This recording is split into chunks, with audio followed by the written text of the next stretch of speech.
성경 보겠습니다. 오늘 하나님의 말씀은 에베소서 6장 1절에서 3절까지입니다. 하나님의 말씀 에베소서 6장 1절에서 3절 우리 같이 읽겠습니다. 같이 읽습니다. 시작. 자녀들아 너희 부모를 주 안에서 순종하라. 이것이 옳으니라. 내 아버지와 어머니를 공경하라. 이것이 약속 있는 첫 계명이니 이는 내가 잘되고 땅에서 장수하리라. 아멘. 오늘은 부모 공경의 은혜란 제목으로 함께 하나님의 말씀 나누겠습니다. 바울 서신서가 13권입니다. 그런데 그 13권의 바울 서신서 중에 4권을 옥중서신이라고 말합니다. 옥중서신. 그 옥중서신을 순서대로 이렇게 살펴보면 빌레몬서가 가장 먼저고요. 그 다음에 골로새서, 그리고 에베소서, 그리고 제일 마지막에 쓴 빌립보서입니다. 사도 바울이 3차 전도 여행을 마치고 풍부한 그리고 물질적으로 부유한 교회에서 헌금을 걷어서 예루살렘 교회에 갖다 주려고 그 예루살렘 교회에 갔습니다. 그런데 거기서 유대인들에게 체포가 됩니다. 그리고 로마 시민권자이기 때문에 항소를 해서 로마로 압송이 되고, 그리고 로마에 가서 거기에서 감옥에 있으면서 또 감금을 당해 있으면서 거기서 편지를 쓴 것이 바로 이 옥중서신입니다. 특별히 에베소서는 에베소 교회에 사도 바울이 3차 전도 여행 때 3년 동안 목회했던 교회예요.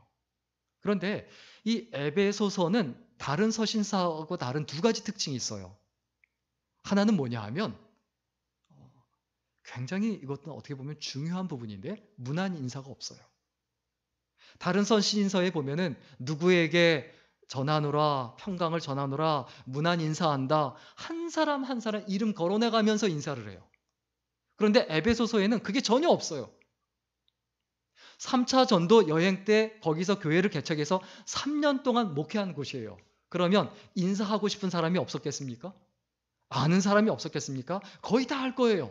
인사하고 싶은 사람 많았을 거예요. 그런데 그것을 절제하고 자제하며 전혀 쓰지 않습니다. 또 한 가지 특징이 있습니다. 그건 뭐냐 하면 다른 서신서들과는 달리 어떤 문제에 대한 이야기, 에베소 교회의 문제를 지적하는 것이 아니고 그냥 일반적인 이야기만 해요.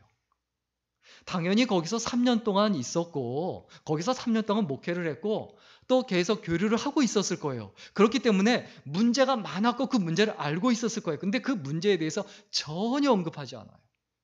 일반적인 얘기를 해요. 어떤 얘기만 합니까? 그냥 하나님의 경륜, 구원이란 무엇인가? 또 사회생활을 예수 믿는 사람이 어떻게 해야 되는가? 가정생활을 어떻게 해야 되는가? 직장생활을 어떻게 해야 되는가? 믿음으로 어떻게 살아가야 되는가? 이런 일반적인 이야기를 해요. 왜 그랬을까요? 아주 간단합니다. 에베소 교회에 편지를 보냈지만 하나님의 뜻을 알고 하나님의 마음을 알고 모든 크리스천들에게, 모든 이방인을 포함한 하나님의 백성들에게 하나님의 계획과 뜻을 알려주기 위함입니다. 우리들도 마찬가지입니다. 개인적으로 1대1의 관계가 있을 수 있어요. 누군가를 만날 수도 있어요. 그런데 더 중요한 건 뭡니까? 내가 세상을 향해서 복음을 외치는 자가 되어야 된다라는 자기 정체성이에요.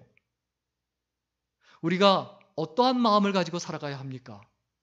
나의 정체성, 우리의 정체성이 뭡니까? 나는 세상을 향해서 하나님의 뜻을 전하고 하나님의 계획을 전하는 사람이다라는 이 자기의식이 분명해야 합니다.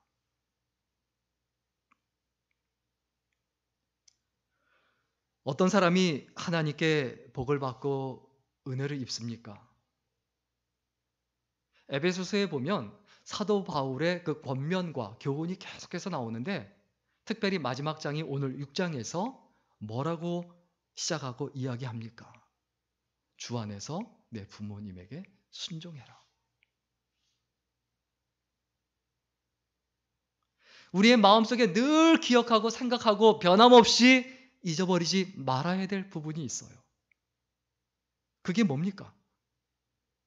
하나님께서 어떤 사람에게 은혜를 베푸시는가예요. 사도 바울도 제일 관심 있는 게 뭡니까? 어떻게 하면 사랑하는 교인들이, 사랑하는 에베소 교회 교인들이, 사랑하는 세계의 모든 크리스천들이 어떻게 하면 하나님께 복을 받을 수 있을까? 그 고민을 하고 쓴 편지가 바로 에베소서예요. 그리고 결론적으로 이야기한 것이 뭐냐면 내 부모를 공경해라. 그래서 내 부모를 공경해라 라는 그 말씀을 가지고 이야기하고 언급하는데, 내 부모를 공경하라는 그 말씀을 우리 그 다음 파워포인트 PPT를 보시면 10계명이 있습니다. 그 10계명이 어떤 계명과 어떤 계명이 있죠? 1계명부터 4계명까지는 하나님을 사랑하라는 계명이에요. 그리고 5계명부터 10계명까지는 사람을 사랑하라는 개념이에요. 그러면 사람을 사랑하라는 그 계명 중에 첫 번째가 뭐죠? 5번째 계명? 내 부모를 공경하라. 이 내 부모를 공경하라는 이 말씀을 다른 표현으로 사도 바울이 뭐라고 표현하고 있냐? 오늘 보면 2절에 약속 있는 첫 계명이다.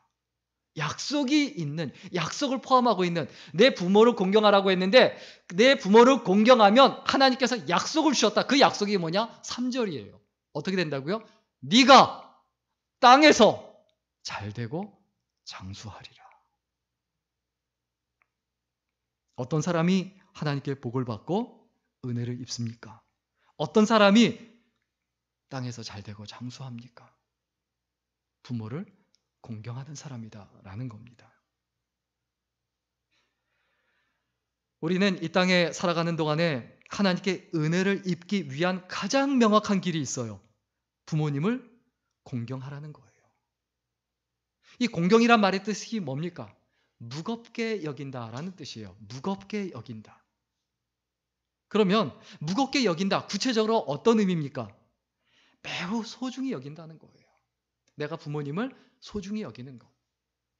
그리고 무겁게 여긴다, 공경하다, 이 말은 정성껏 돌보고 더 신경 쓰고 마음을 쓴다는 거예요. 그리고 세 번째로 깊이 존중한다, 존경한다, 존중한다는 거예요. 그리고 네 번째, 오늘 말씀대로 순종한다는 의미가 담겨 있습니다. 소중한 것은요, 내가 소중히 여기기 때문에 소중한 거예요. 내가 귀하게 여기지 않고 내가 소중하게 여기지만 그 어떤 것도 소중한 게 아니에요. 돈이란 것도 내가 소중하게 여기니까 소중한 거예요. 사람도 마찬가지예요. 요즘에 많이 키우는 강아지도 마찬가지예요. 고양이도 마찬가지예요. 내가 귀하게 여기고 소중히 여기니까 소중한 거지, 하찮게 여기면 하찮은 게 되죠.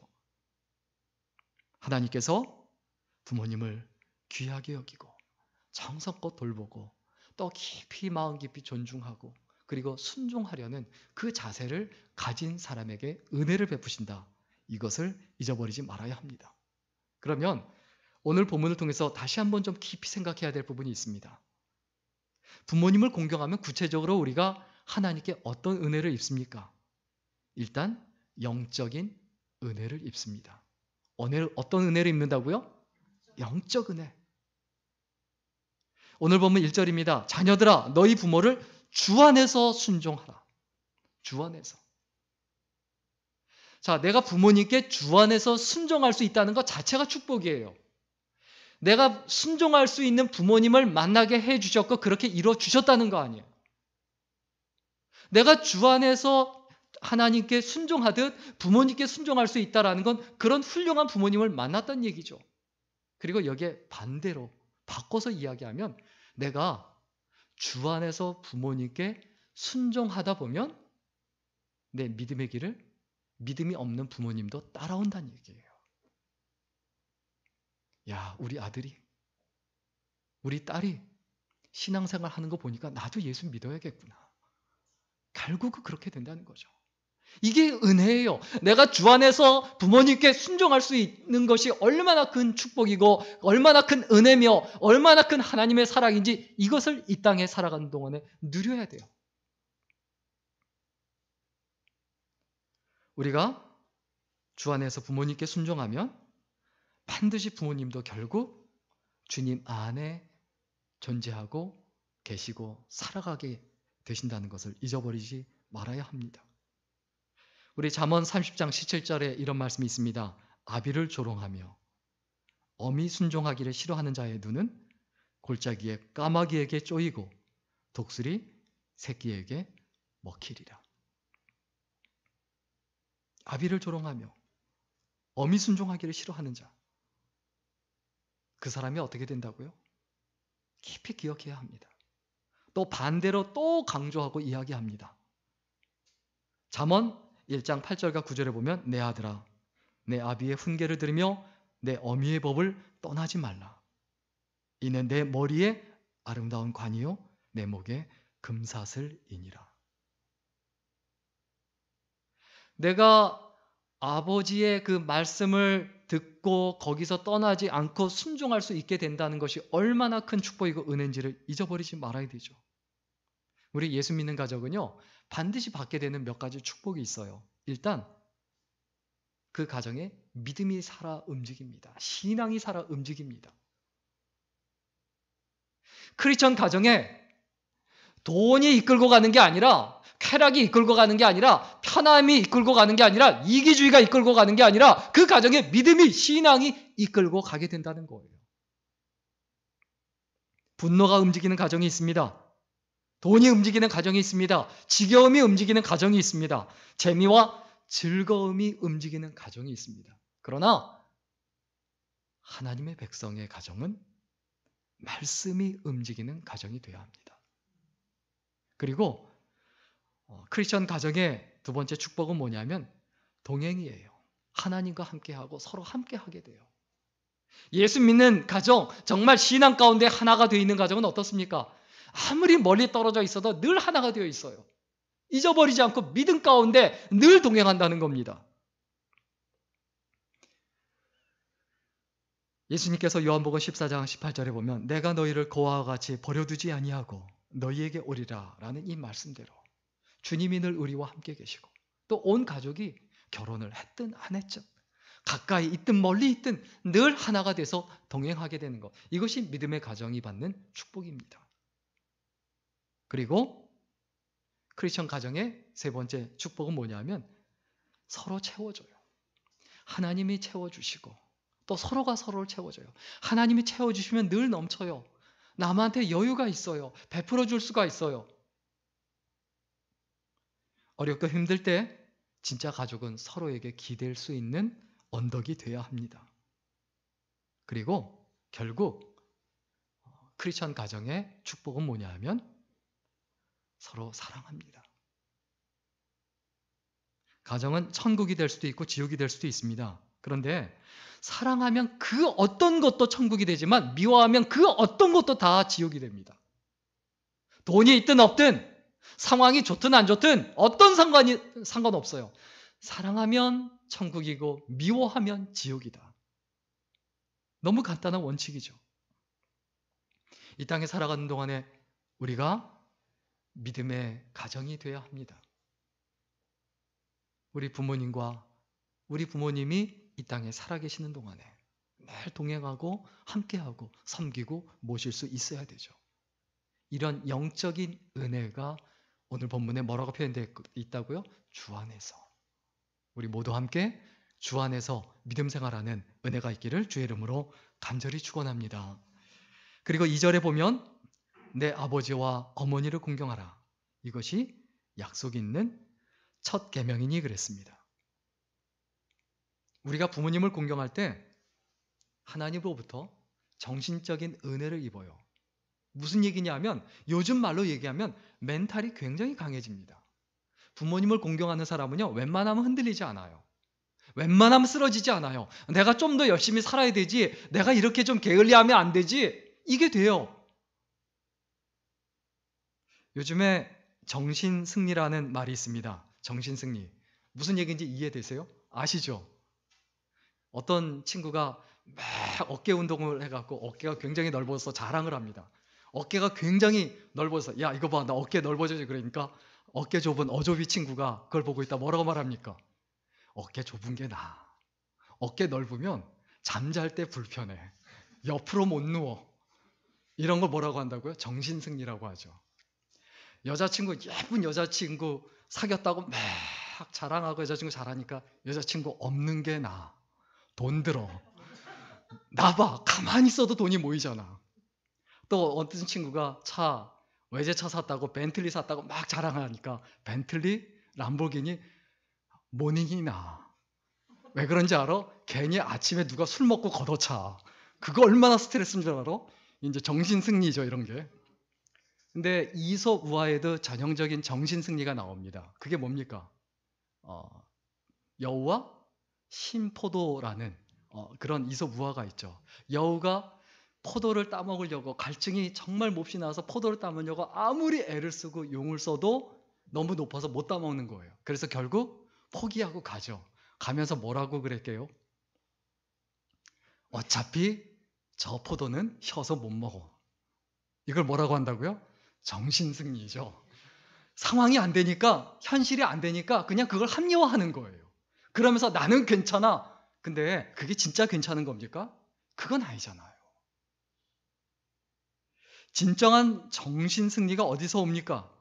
진짜 현실을 이기는 것, 현실을 덮는 게 아니고 진짜 현실을 이기는 비결이 뭐냐? 뭐부터 시작하라고 하나님께서 십계명에서부터 말씀하시느냐? 내 부모를 공경해라. 효도할 생각을 먼저 해라. 부모님 마음을 기쁘게 해드리려고 해라. 이것을 가장 먼저 하라는 거예요. 부모님을 공경하는 사람의 두 가지 특징이 있습니다. 하나는 뭐냐면 부모님을 공경하는 사람은 멘탈이 강해요. 아까 말씀드렸듯. 웬만하면 흔들리지 않아요. 그리고 또 중요한 것, 부모님을 공경하는 사람은 다른 사람에게 감동을 줘요. 자, 어떤 범죄자가 있어요. 그 범죄자가 있는데 뉴스에 나와요. 알고 보니까 그 사람이 굉장히 부모님을 생각하고 부모님을 모시고 굉장히 효자더라. 그럼 사람들이 범죄자인데도 불구하고 감동을 해요. 부모님을 공경한다라는 것 자체, 뭐 가수들도 연예인들도 야, 누구 이렇게 극진히 누구 어머니를 모셔. 그런 사람들에게 사람은 감동하게 돼 있어요. 우리가 이 땅에 살아가는 동안에 하나님께도 인정받아야 되지만 사람에게도 인정받아야 됩니다. 가장 쉽게 하나님께 인정받는 믿음의 삶의 첫걸음이 뭐냐? 인간관계 잘하는 첫걸음이 뭐냐? 부모님을 공경하라. 그리고 부모님을 공경하지 않고 부모님을 우습게 아는 사람하고는 친구하면 안 됩니다. 어울리면 안 됩니다. 부모님을 우습게 아는 사람이 친구는 어떻게 여길까요? 이용의 대상밖에 안 돼요. 필요할 때나 같이 그냥 어울리고 친하게 지내지, 사람 되면 기본이 안 돼 있는 사람이에요. 인간으로서의 기본이 안 돼 있는 사람이에요. 그런 사람하고 어울리다간 결국 내가 당해요. 좋은 친구인지 아닌지 뭐 보면 압니까? 이 사람이 부모님한테 어떻게 하는지. 그거 보면 압니다. 오늘 성경 본문 2절에 내 부모를 공경하라고 했는데 공경과 존경의 차이가 뭡니까? 왜 부모님을 존경하라고 하지 않고 공경하라고 했습니까? 그 의미는 간단합니다. 존경에는 조건이 붙어요. 존경할 만 해야 돼요. 인격적으로든 뭐 학문적으로든 뭐 여러 가지 면에서 존경할 수 있어야지 존경하는 거예요. 그런데 공경은 아니에요. 공경은 아너라는 말은 그냥 무조건. 나한테 해준 게 없어도, 내 부모님이 부족한 게 많아도, 지식이 없어도, 학식이 없어도 그래도 어떻게 해라? 공경해라. 그래도 존경해라. 부모님을 공경한다는 것은 뭘 의미합니까? 내가 부모님을 공경한다. 그 얘기는 부모님을 내가 사랑한다는 거예요. 자, 강아지를 사랑하는 것과 부모님을 사랑하는 게 같습니까? 다릅니까? 이거 똑같이 여기면 큰일 납니다. 부모님한테 가서 귀엽다고 쓰다듬어주고 이럽니까? 전혀 안 웃으시는데 여기서는 좀 웃어주셔야 되죠. 우리의 삶에 있어서 반드시 기억하고 생각해야 합니다. 내가 부모님을 사랑한다는 건 가장 먼저 가져야 될 태도는 뭡니까? 공경이에요. 높여드리는 것. 강아지를 숭배하고 높이진 않잖아요. 부모님을 사랑해야 하는 이유가 있습니다. 정말 많은 이유가 있어요. 일단 부모님을 사랑하는 것은 우리의 책임이며 의무입니다. 그건 감정이 아니에요. 내가 감정이 있든 없든 부모님을 사랑하는 마음이 있든 없든 상관없어요. 무조건 부모님을 사랑해야 돼요. 이건 의무예요. 책임이에요. 사람 됨의 기본 도리죠. 그리고 두 번째로 부모님을 사랑해야 되는 이유는 뭐냐면 인간관계의 기본이에요. 낳아주신 부모님도 사랑하지 못하면서 자기 친구나 배우자를 사랑한다는 것은 말조차 안 됩니다. 그리고 세 번째로 부모님은 우리를 이 땅에 존재하게 하셨기 때문입니다. 부모님이 안 계셨으면 내가 이 땅에 존재할 수가 없었어요. 우리는 부모님께 어떤 은혜를 입었습니까? 뭐 재산을 물려받고 뭐 살아가면서 잘해주고 뭐 이런 거는 부차적인 거예요. 가장 중요한 건 뭡니까? 존재 은혜예요. 부모님을 통해서 내가 이 땅에 존재하게 되었다라는 겁니다. 네 번째로 우리 인생에서 부모님이 우리를 사랑해 주시는데 그 사랑보다 더 큰 사랑은 이 땅에 존재하지 않습니다. 그 아낌없이 주는 그 사랑. 그리고 다섯 번째, 우리가 부모님을 사랑해야 되는 이유는 뭐냐면 부모님은 항상 같은 자리에 계세요. 늘 변함없이 기다리고 잘 되기를 원하고 잘 되기를 바라죠.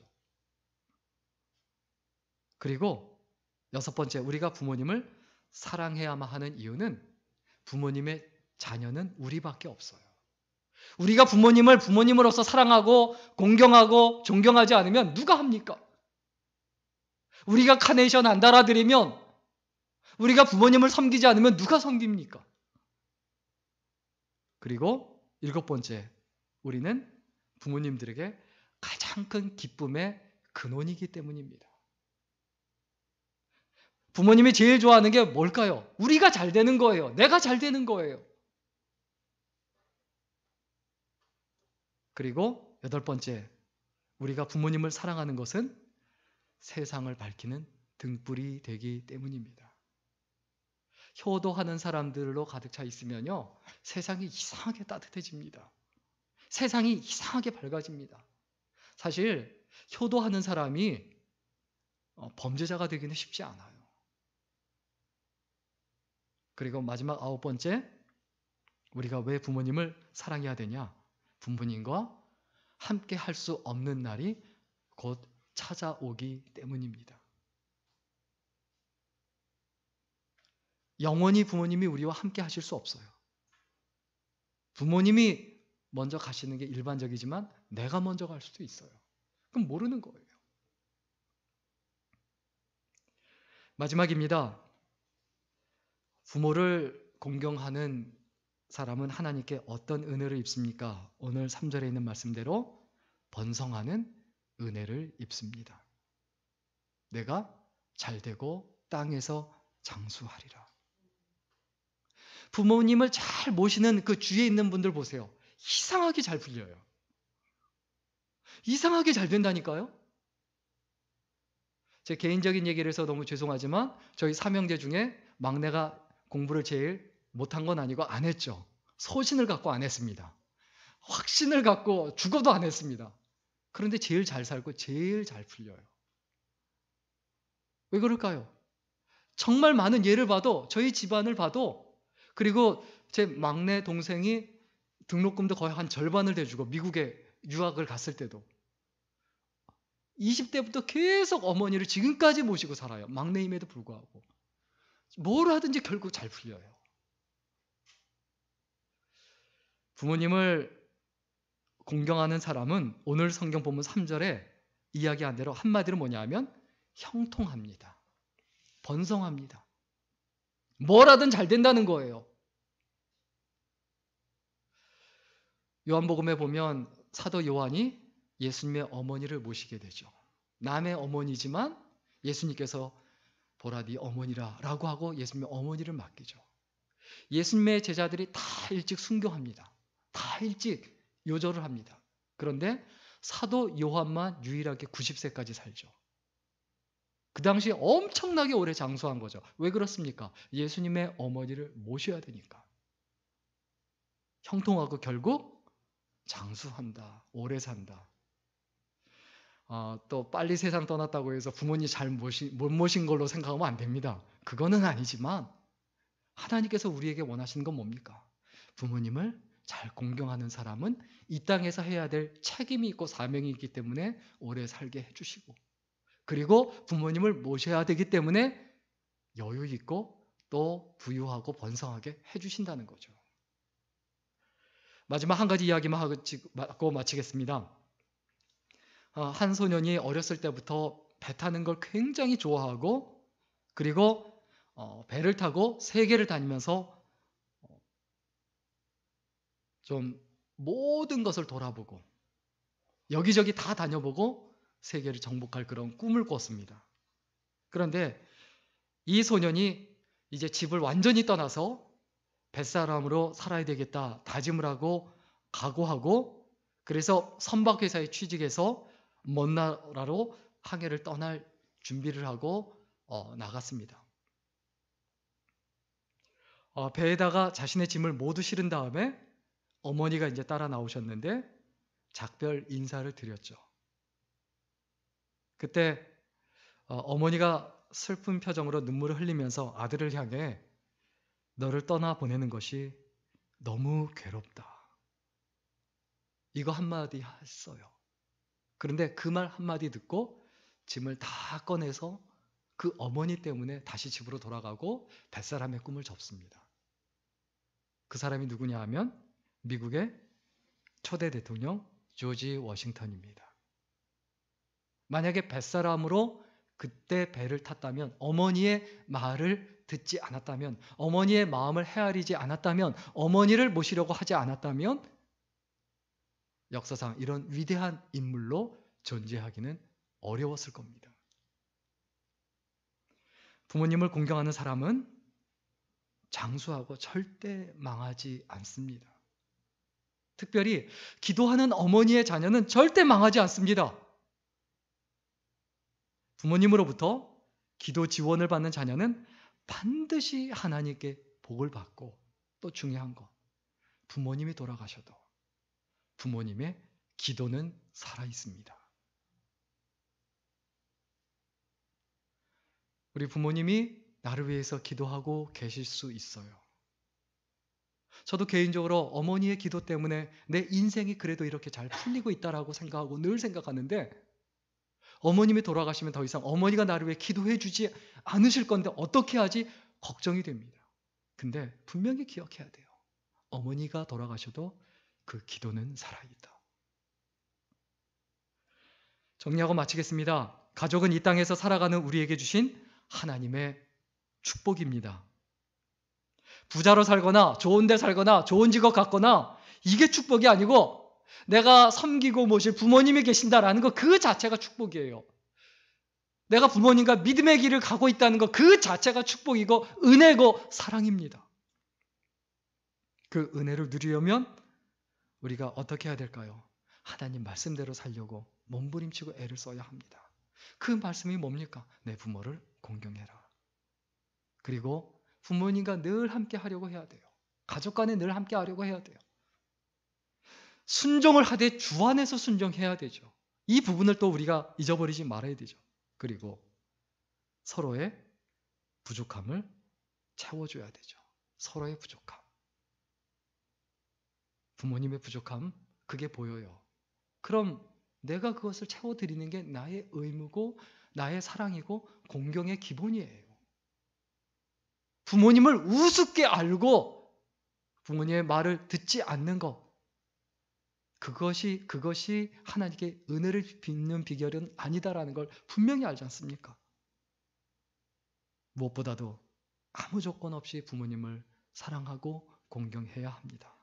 그러면 하나님께서 약속하신 대로 땅에서 잘되고 장수한다라는 이 사실을 확신하고, 이 땅에 살아가는 동안에 이것도 없고 저것도 없고 뭐도 없고 내 능력도 안 되고 힘도 없다 그런 생각하지 마시고 부모님을 공경해야 되겠다.